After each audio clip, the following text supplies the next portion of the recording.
जब तक हम लोगों को परमात्मा की खोज नहीं कर पाते, उनके स्वरूप का ज्ञान नहीं हो पाता, तो सही सही शांति नहीं मिल सकते हैं। वेद भगवान इस बात को कह रहे थे कि ईश्वर किसे कहते हैं। हरि ओम युञ्जान प्रथमं मनस तत्त्वाय सविता धियम् अग्निर्ज्योतिर्निच्चाय पृथिव्याय भरत। कहते हैं, हे मनुष्यों, जगत प्रसव करता ईश्वर का तत्व ज्ञान प्राप्त करने के लिए पहले बुद्धि योग, मानस योग, ज्योतियों का योग करो, तभी आप उस परमात्मा को जान पाएंगे, ईश्वर को। ईश्वर किसे कहते हैं? तो जगत प्रसव करता। एक ही लाइन को पहले समझिए।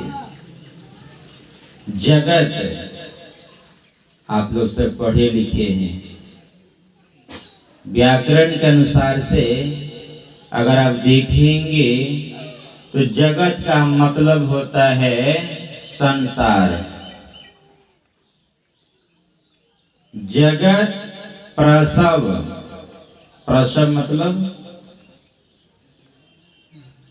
जन्म देने वाला। नहीं कहते हैं ये प्रसव का समय है, प्रसव का अवधि है, कहते हैं ना। आप हॉस्पिटल तरफ जाइएगा, कभी कभी अवसर मिलता है हम लोगों को हॉस्पिटल जाने के लिए, किन्हीं भक्तों को स्वास्थ्य बिगड़ जाती है तो श्रद्धालु होता है कि बाबा आ जाएंगे, कुछ सा हिम्मत होगा, लोग बुलाते हैं, जाना पड़ जाता है। भगत के बस में है भगवान, जब भगवाने बस में है तो हम लोग किस गली में है कि नहीं। तो कभी कभी जाना होता है तो उसमें लिखा होता है डॉक्टर का कक्ष, नहीं, औषधालय कक्ष, जांच कक्ष, नहीं, उसी में प्रसव कक्ष भी रहता है। देखिएगा, मतलब कि जगत प्रसव करता, जिन्होंने संसार को जन्म दिया, वही क्या है? ईश्वर है। देख लीजिए, पहले धरती नहीं थी, उस मालिक की मौज हो गई धरती बनाने की। पहले सूर्य नहीं थी, चंद्रमा नहीं था, तारा नहीं था, लेकिन उनकी मौज हो गई, वे बना दिए।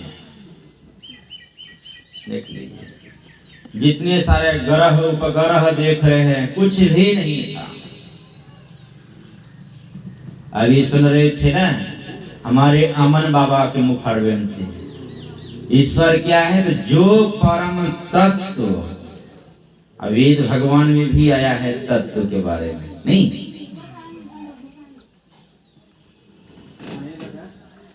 ईश्वर का परम तत्व को जानने के लिए पहले बुद्धि योग, और वहां भी आए हैं बुद्धि योग अर्थात सत्संग।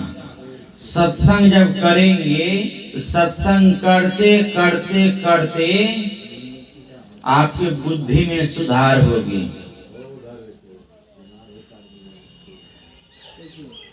आपकी बुद्धि जो अशांत हो जाती है, उसी अशांत के कारण अपने आप को हम महान समझते हैं, तो सत्संग करने से आपके अंदर शीलता आ जाती, नम्रता आ जाती है। बड़े छोटों के साथ कैसे व्यवहार करना चाहिए गुण आ जाती है। इसके बाद आते हैं मानस योग, मतलब मानस जप और मानस ध्यान। जब आपके अंदर नम्रता आ जाएगी, ज्ञान हो जाएगा, श्रद्धा जग जाएगी, आप किसी भी देवी देवता का, किसी भी भगवान का अनादर नहीं करेंगे। जो जिसका पूजा करते हैं, कोई बात नहीं है कि नहीं? हमारे बुद्धि में कमी होने के कारण ही हम किसी दूसरे का अनादर करते हैं। कहते हैं हमारा भगवान बड़ा तो उसका भगवान छोटा है। नहीं, हमारे अंदर बुद्धि की कमी के कारण हम ऐसा करते हैं। हमारे संत मत में देखिए, संत मत में किसी को बड़ा नहीं माना जाता, ना किसी संत को छोटा माने जाते हैं। सभी संत को बराबर दर्जा दी गई है कि नहीं? सब संतन के बड़ी बलिहारी है कि नहीं? चाहे चमार जाति के संत हो या जुलाहा जाति के संत हो या मुस्लिम संप्रदाय के जाति का संत हो, चाहे क्रिश्चियन जाति का संत हो, यह सबको समान दर्जा दी गई है। देख लीजिए, किसने दिए? तो संतों ने दिए है कि नहीं? क्योंकि उनके दृष्टि में सृष्टि में सभी समान हैं। संत मत किसी का खंडन नहीं करते हैं, संत मत मंडन करने जानते हैं। मतलब आपसे जहां गड़बड़ी हो रही है तो संत मत बतला देते हैं, भाई यहाँ से आपसे भूल हो रही, यहाँ थोड़ा सुधार कर लो, तुम्हारे जीवन में लाभ होगा, तुम्हें शांति तो मिलवे करेगा, तुम्हारे पीछे पीछे जो आने वाले उनको भी शांति मिलेगी। देख लीजिए, बरेली के ब्राह्मण आए थे गुरु महाराज जी के पास, उनकी ज्ञान को सुने थे, उनसे आए, दर्शन किए, सत्संग सुने, उनके अंदर जिज्ञासा जग गई कि हम वर्षों से माँ दुर्गा का पूजा कर रहे हैं, लेकिन आज तक ज्योति और नाद की चर्चा कर रहे हैं, हमने आज तक उसका दर्शन नहीं प्राप्त किया, ये कैसे मिलेगी? तो गुरु महाराज जी जब कहे, तो गुरु महाराज जी कहे कि कोई विद्यार्थी है, मान के चलिए कि आप मैट्रिक में पढ़ाई करते हैं और कोई एमए की पढ़ाई है। अगर आप सोचेंगे मैट्रिक की पढ़ाई करके एमए का ज्ञान मिल जाए, ये संभव है? नहीं है, ये संभव नहीं है। आजकल देखिए सरकार के द्वारा वैकेंसी निकलते हैं ना, कि मैट्रिक का लेवल का, तो इंटर का लेवल का, तो ऑनर्स लेवल का निकलते हैं ना। जो मैट्रिक लेवल वही कर सकता है जो मैट्रिक तक पढ़ाई किए हैं और सोचे कि हम प्रोफेसर का फॉर्म भर दे। संभव है? नहीं ना। तो ये गुरु महाराज जी कहे आपकी जो पढ़ाई है मैट्रिक लेवल तक की, नीचे दर्जे की है, और ये सब बात जो आप सुने ऊंचे दर्जे की पढ़ाई है, उसके लिए तो आपको आगे बढ़ना पड़ेगा। तो कहे हजूर हम तो माँ को छोड़ नहीं सकते हैं, मतलब माँ दुर्गा को छोड़ नहीं सकते। गुरु महाराज से वार्तालाप हो रही है, आप पढ़ेंगे, संस्मरण में आया है गुरु महाराज जी, वो संस्मरण लिखे हैं पूज्य पाद स्वामी श्री केदारनाथ महाराज जी। जब आए तो गुरु महाराज कहते हैं कि अब विचार लीजिए क्या करना है आपको। अगर ये बात जानना है, ये चीज देखना चाहते हैं तो आपको ऊंची क्लास की पढ़ाई करनी पड़ेगी। ऊंची क्लास की पढ़ाई करने के लिए पीछे क्लास की पुस्तक को छोड़ना पड़ेगा। तो कहते हैं बाबा हम तो इसको छोड़ ही नहीं सकते माँ दुर्गा को। तो गुरु महाराज जी कहते हैं हम आप बोले कि आप छोड़ दीजिए, हम छोड़ने तो नहीं कहे हैं, बस थोड़ा सा जो है हल्का सा बदलाव करना है। तो ठीक है, लेकिन हम इसको छोड़ेंगे नहीं। तो गुरु महाराज कहता आपको छुड़वाएंगे भी नहीं, है कि नहीं? आपको छुड़वाएंगे भी नहीं। तो सरकार तब ठीक है, तो हम बता दीजिए। तो ठीक है, स्नान करके आइए, दीक्षा लीजिए। दीक्षा में जो दीक्षा लिए होंगे तो गुरु का मंत्र दिए होंगे नहीं, लेकिन उनको गुरु महाराज जो है माँ दुर्गा का मंत्र दिए, मानस ध्यान भी माँ दुर्गा को दिए। छुड़वाए नहीं ना? आप माँ दुर्गा का तस्वीर देखे होंगे। अभी तो दुर्गा पूजा का समय आने वाला है। समापन दुर्गा पूजा होता है कि मेला लगता है ना, देखिएगा कितने बार देखे होंगे आप लोग। माँ दुर्गा को कितने हाथ है, कौन बताएंगे? 10 गो है। कोई 5 गो कहते हैं, कोई 8 गो कहते हैं, कोई 10 गो कहते हैं। अच्छा ठीक है, 10 गो मानते हैं। और 10 हाथ में उनको अलग अलग चीज है कि नहीं? किसी में भाला है तो किसी में शंख है, तो लड्डू है, तो रस्सी, तरह तरह का है उसके पास। लेकिन गुरु महाराज जी कहे कि माँ दुर्गा का मानस ध्यान कीजिएगा। उस मानस ध्यान में साधारण रूप का ध्यान कीजिएगा। सभी हाथ को हटा दीजिएगा, सब हाथ हट जाएगा। साधारण बन गया ना, जैसे मनुष्य 2 हाथ 2 पैर, है कि नहीं? ऐसे में 4 गो हाथ हो जाएगा तो बता जाइए कि नहीं कि कौन आ गया, नया आदमी कहाँ से आ गया। लेकिन वहां गुरु महाराज जी कहे सभी हाथ को हटा करके। भगवान श्री कृष्ण भी कहे हैं, सत्संग योग पलटा कर देखिएगा, श्रीमद् भागवत में लिखे हैं सत्संग योग। गुरु महाराज उद्धव जी महाराज पूछ रहे हैं कि प्रभु माधव, आपका ध्यान हम मुमुक्षु को किस प्रकार करना चाहिए? कहे हैं प्रश्न, देख लीजिएगा पलटा करके। प्रत्येक सत्संगी को गुरु ग्रंथ रखना चाहिए। सत्संग योग गुरु महाराज जी कहे, जब शरीर छोड़ रहे थे तो उस समय बहुत तरह के प्रश्न जब होता था, गुरु महाराज जाते पूछने के लिए, तो गुरु महाराज जी कहे, हमारी पुस्तक पर विश्वास आपको नहीं है। हमारी सभी शंकाओं का, जितने तुम लोगों को शंका है, जितने प्रश्न है, सभी शंकाओं का जड़ जो है समाप्त करने वाला गुरु ग्रंथ है।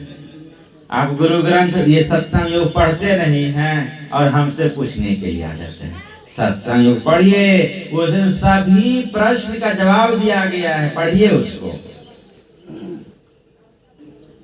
एक समय गुरु महाराज बोले, भक्त लोग जब पूछे कि हजूर जब आप शरीर छोड़ दीजिएगा हम लोग तो अनाथ हो जाएंगे। गुरु महाराज जी कहे हैं, सत्संग योग ही मेरा प्रतिनिधित्व करेगा। सोच लीजिए। और ऐसे गुरु ग्रंथ को हम लोग जहां तक कम भाव से देखते नहीं, समझिए साक्षात गुरु ही, गुरु महाराज ज्ञान उसमें भरा हुआ है। प्रत्येक सत्संगी को रखना चाहिए सच्ची। गुरु महाराज जी जब उनको दीक्षा दिए तो सभी हाथ को हटा दे, साधारण रूप में आ गए। फिर वहां कहे कि अब सब हाथ को भी छोड़ दो, हटा दो, केवल मुस्कान युक्त चेहरे पर। भगवान श्री कृष्ण कहे नहीं, वहां कहे केवल मुख पर आ जाओ। किसी आदमी की पहचान कैसे होती है? उसकी चेहरा देखने से, उसकी पीठ को देखने से, पता है, पैर को देखने से, कपड़ा को देखने से पहचान होगी? नहीं ना होगा। जब भी पहचान होगी तो फेस को देखने से, चेहरा मुंह को देखने से नहीं। अब वह केवल मुख पर कहे हैं गुरु महाराज जी, केवल मुख पर स्थिर हो जाइए। जब केवल मुख पर अस्थिर हो जाएंगे तो उसमें हाथ याद आएगी, पैर याद आएगा नहीं ना। वहां कहें उसमें कुछ भी याद नहीं आना चाहिए। माँ के हाथ में कांटा है, फरसा है, रस्सी है, लड्डू है, जितने सारे हैं सबको हटा देना है। वो महिषासुर जो राक्षस वो भी हट जाना चाहिए, कुछ भी नहीं याद आना चाहिए, केवल मुख याद आना चाहिए। देख लीजिए सिमटते सिमटते सिमटते कितना सिमट गए, है कि नहीं। अब वहां केवल मुस्कान युक्त हमारे गुरु महाराज जी पदावली में लिखने की कृपा किए हैं। गंगे जमुना सरस्वती संगम पर संध्या करुणित भाई, कहे ना संध्या करुणित भाई। कैसे? दृष्टि युगल कर अंगुल द्वादश पर, दृष्टि युगल कर, युगल मतलब समेटना, जोड़ना, है ना। दृष्टि युगल कर, खेत खलिहान बाजार दुकान सगे संबंध पर दृष्टि चल गई ख्याल, तो वहां से समेट करके दृष्टि युगल कर अंगुल द्वादश पर, दृढ़ धीर धरु ठहराई, ठीक है नहीं। दृढ़ता से धरिए, वहां ठहराइए। 12 अंगुल पर। उपनिषद में सांडल्यो कहते, सांडल्यो उपनिषद में सांडली कहती है 12 अंगुले पर्यंते विमल अम्बरे, वहां पर 12 अंगुल पर अमृत की वर्षा होती है। और हमारी गुरु महाराज भी कह दिए हैं अमृत ध्वनि के 90 झहरत बड़ भागे सुनते, है कि नहीं। सुनत लखत सुख लहत महा है, जहां अक्षर झरते, जा पर चलकर प्रभु मिलते। देखिए 12 अंगुल पर, ये 12 अंगुल क्या है? ये 12 अंगुल जो है आपका फेस, समय का भाव है ना, इसीलिए पूरा नहीं सुनाएंगे आप लोगों को। ये 12 अंगुल किसी का भी फेस जो चेहरा जो है ना, मुंह एक बित्ते का होता है। अपने अपने बित्ता से नाप लीजिएगा, एक बित्ते का होता है। और एक बित्ता में 12 अंगुल होता है, एक बित्ता में 12 अंगुल होता है। ये मनुष्य शरीर की हाइट कितने हाथ होता है? मनुष्य ये हम आप कितने हाथ के हैं? अपने अपने हाथ से तो कहेंगे 3.5 हाथ, नहीं। और एक हाथ में 2 बित्ता, एक हाथ में 2 बित्ता। अब आप लोग से यह पूछना चाहता हूं कि ये मनुष्य का शरीर कितने बित्ता का है? मेरा और आपका कितना? तो 7 बित्ते की, है ना। और एक बित्ता में 12 अंगुल, 12 गुना 7 कर दीजिए, कितना हो गया? 12 84। 84 अंगुल का मेरा और आपका शरीर है। और 84 इसी 84 अंगुल के द्वारा हम आपको 84 लाख की जोनी पार करना है।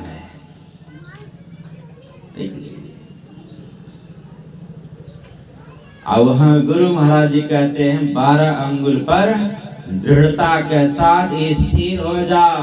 और हमारे गुरु महाराज जी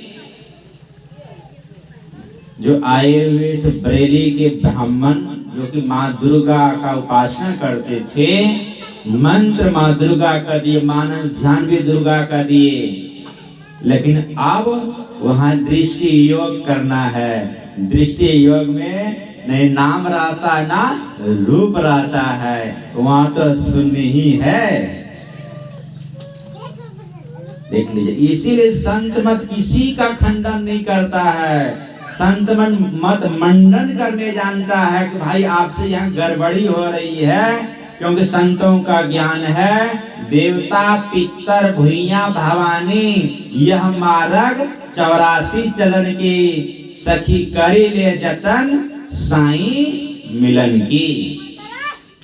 क्योंकि 84 की जोनी में चले जाएंगे, भटकते रहेंगे। अभी मनुष्य का शरीर मिला है, अगर मनुष्य शरीर भी काम नहीं करेंगे, अगर इस शरीर से छूट जाएंगे तो बहुत सारे घरों में भटकना पड़ेगा।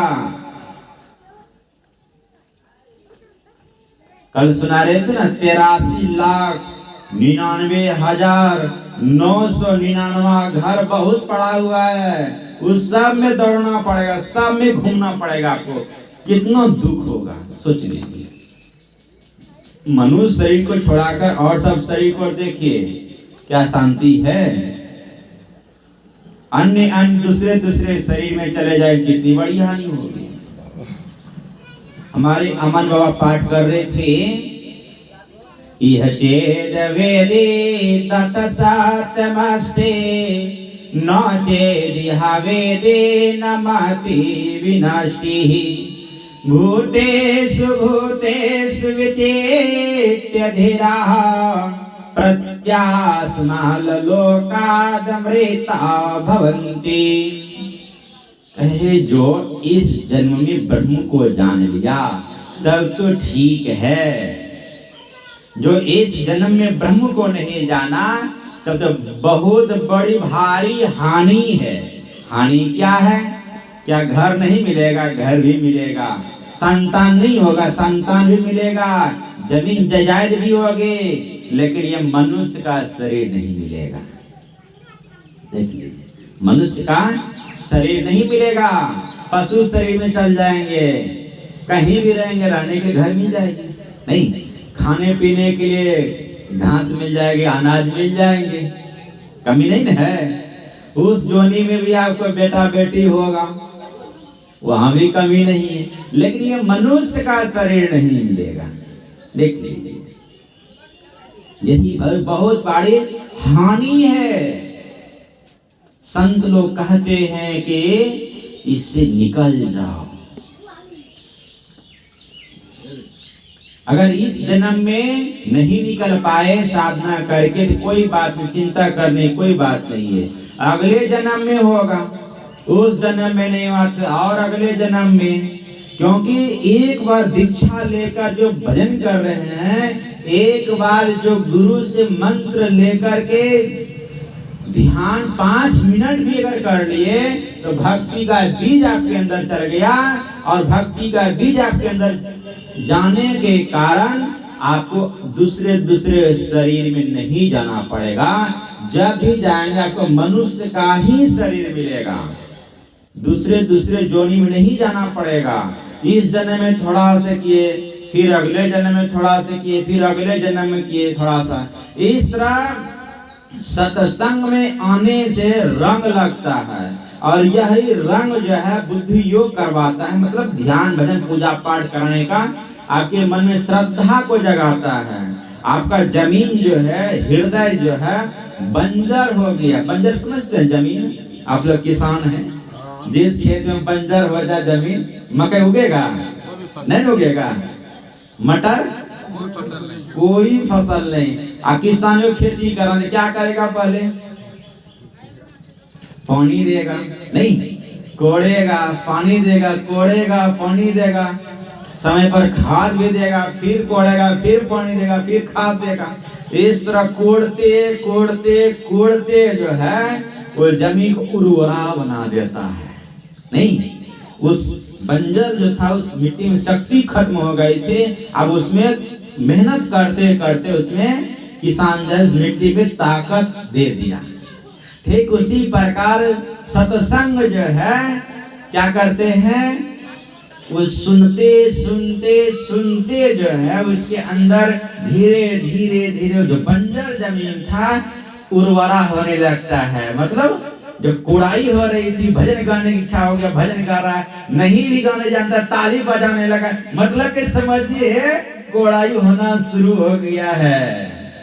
इस तरह कुड़ाते कुड़ाते जब उर्वरा हो जाएगा तो कहीं सत्संग होगा तो घर में भले दीक्षा नहीं दिया, लेकिन घर में नहीं रहेगा, भले दीक्षा नहीं दिया, सत्संग में चल जाएगा वो, क्योंकि उसका हृदय अब उर्वरा हो गया है, अब ज्ञान उसमें बसने वाला, सोचने समझने की शक्ति हो रही है उसके अंदर। देख लीजिए। और होते होते दीक्षा ले लेते हैं, जप करने लगते हैं, ज्योति योग करने लगते हैं, और होते होते उस परमात्मा को पहचानने की शक्ति उसके अंदर आ जाती है, जो परम तत्व है, अजन्मा है, अनादि है, अनंत है, सर्वव्यापी है, जिसका जन्म हुआ ही नहीं है, उसको पकड़ने की क्षमता हो जाती है। आज जो नहीं करते यह काम, तो दूसरा का देखा देखी बोल बम जाते तो भी बोल बम बोल बम बोल बम कर रहा है कि नहीं? मतलब उसको जो जैसा ज्ञान मिला वैसा कर रहा है। सोचते हैं कि वहीं पर भोला बाबा घर में है नहीं, लेकिन संत मत बतलाता है जो भोला बाबा देवघर में है वो आपके घर में भी है, सभी जगह वो है। आइए एक भजन सुन लीजिए, आप लोग बैठे बैठे परेशान हो गए हैं।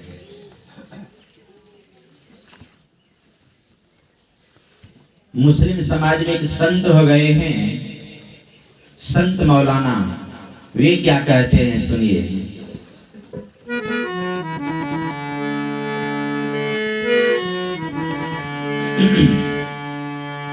सभी संतों का एक ही विचार है, विचार यही है, आप जिसको बाहर खोज रहे हो ना, वे आपके अंदर में है। और हमारे गुरु महाराज भी कहते हैं, निज तन में खोज सज्जन, बाहर न खोजना, अपने ही घट में हरि है, अपने में खोजना। अपने ही में वो परमात्मा है, अपने अंदर विराजमान है, अंदर में भी है और बाहर में भी है, सब में है और सबसे न्यारा, ऐसा अद्भुत साईं। जो गुरु मिले तो भेद बतावे, बिनु गुरु परस न पाई, हमरा मालिक सबके माही। मालिक जो है सभी जगह है, सब में है और सबसे न्यारा, सब में वो प्रवेश करके भी सबसे बाहर है।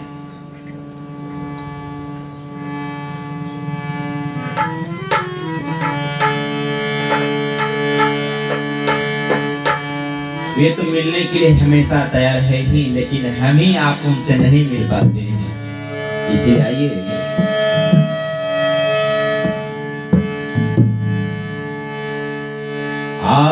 मिलने की आरज़ू है, मिलने की आरज़ू है, तो खुद को मिटा कर दे, मिलने की आरज़ू है, तो खुद को मिटा कर दे, मिलने की आरज़ू है, तो खुद को मिटा कर दे,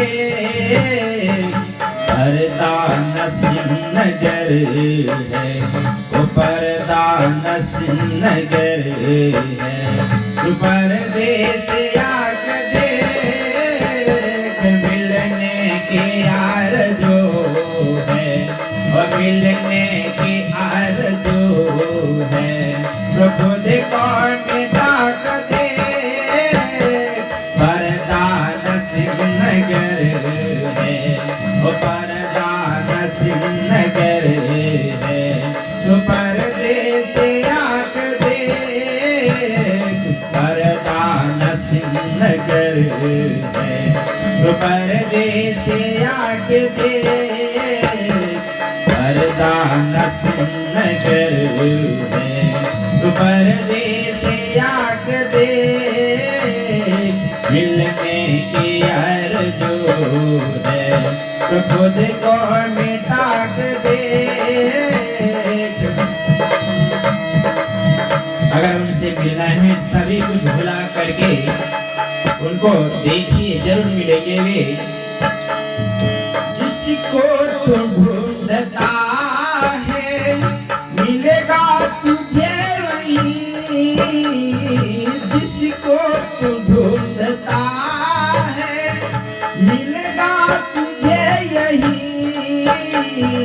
दरिया इश्क में जरा, दरिया इश्क में जरा गोता लगा के देख, मिलने के आरज़ू है, और मिलने के आरज़ू है, तो खुद को मिला देख। पर्दा नसीब नगर है, वो पर्दा नसीब नगर है, तो पर्दे से आके देख, मिलने की आरज़ू है। वो पर्दे की आड़ में बैठे हुए हैं, अंधकार प्रकाश और शब्द रूपी पर्दे के आड़ में वो बैठे हुए हैं। अगर मिलना है तो पर्दा हटा कर देख। मस्जिद खुदा का घर है,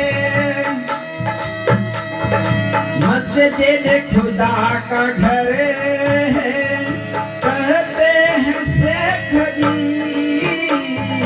मस्जिद खुदा का घर है, कहते हैं शेख जी, खुद ही खुदा का घर है, खुद ही खुदा का घर है। ये शरीर जो है खुदा का घर है, वो खुद ही खुदा का घर है, वो खुद ही खुदा का घर है। खुद को मिटा कर देख, खुद ही खुदा का घर है, खुद ही खुदा का घर है। खुद को मिटा कर देख, मिलने की आरज़ू है, और मिलने के आरज़ू है, तो खुद को मिटा कर देख, मिलने के आरज़ू है, तो खुद को मिटा कर देख। पर्दा नसीब नगर है, वो पर्दा नसीब नगर है, तो पर्दे से आके देख, पर्दा नसीब नगर है, पर्दे से आके देख।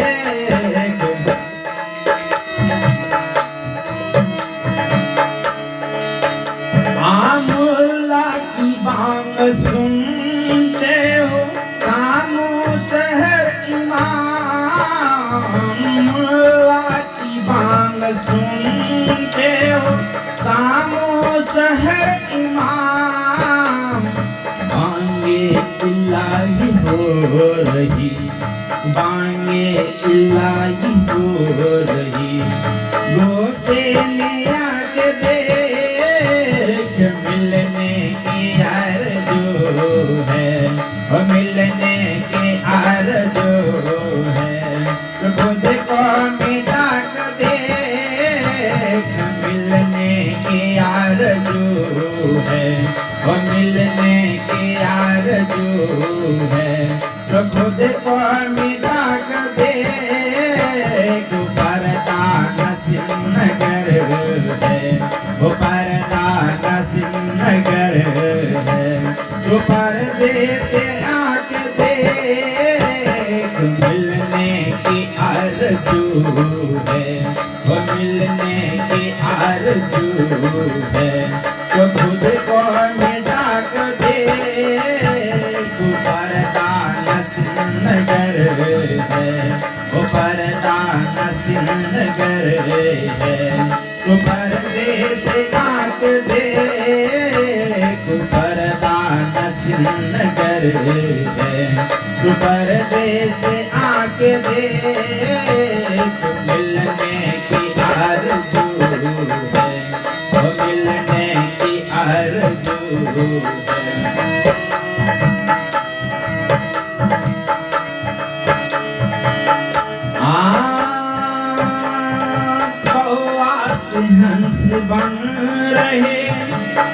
मुर्शद के पास में कौआ से हंस बन रहे, मुर्शद के पास में काली बेदी डगर है, काली बेदी डगर है।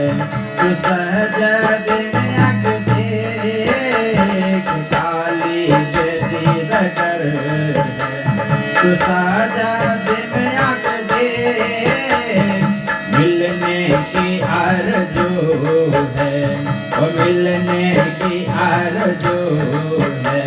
तो खुद को मिटा कर देख मिलने की आरज़ू है, वो मिलने की आरज़ू है। तो खुद को मिटा कर देख परदान सिंहनगर है, वो परदान सिंहनगर है। तो परदेस आँख देख परदान सिंहनगर है, वो परदान सिंहनगर है। तो परदेस आँख देख परदान सिंहनगर है, वो परदान सिंहनगर है।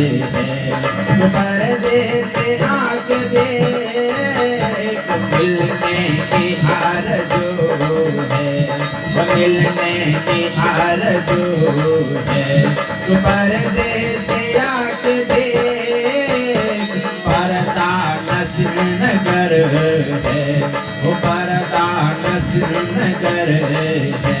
तो पर्दा हटा के देख मिलने की आरज़ू है, वो मिलने की आरज़ू है।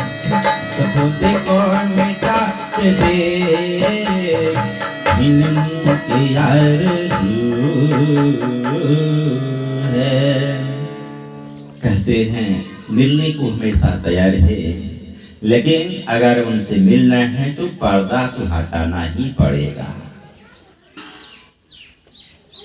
जब तक पर्दा नहीं हटाएंगे तब तक उस मालिक से आप नहीं मिल सकते हैं। यह शरीर ही शिवालय है। बिंदु नाद महालिंगम शिव शक्ति निकेतनम देहम प्रोक्तम सिद्धितम सर्वदेही नाम। यह शरीर ही शिवालय है और यही शरीर उपनिषद में आया है कि यही शरीर ठाकुर मंदिर भी है। इसीलिए अगर उनसे मिलना है तो अपने को सूक्ष्म बनाना पड़ेगा।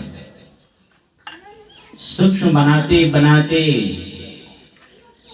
सभी पर्दा की पार जाना पड़ेगा, तब उस मालिक से मिल पाएंगे, नहीं तो नहीं मिल पाएंगे।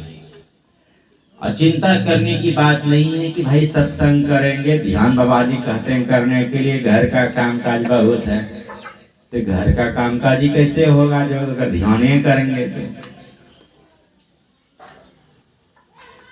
घर का भी कामकाज होगा, सब कुछ होगा, चिंता नहीं करना है।